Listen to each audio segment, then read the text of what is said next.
A San Antonio man is arrested near the home of Vice President Kamala Harris in Washington, D.C. Investigators say the Army veteran had a rifle and more than 100 rounds of ammunition. Eyewitness News reporter Holly Stouffer explains how Texas authorities sounded the alarm days ago. Secret Service.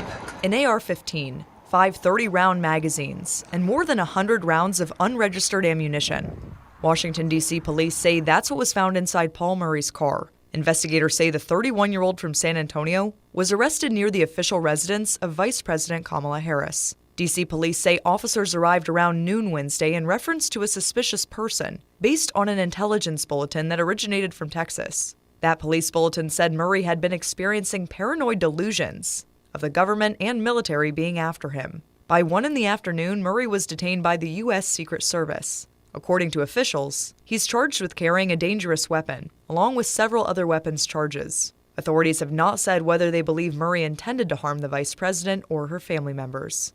Holly Stouffer, KENS 5 Eyewitness News.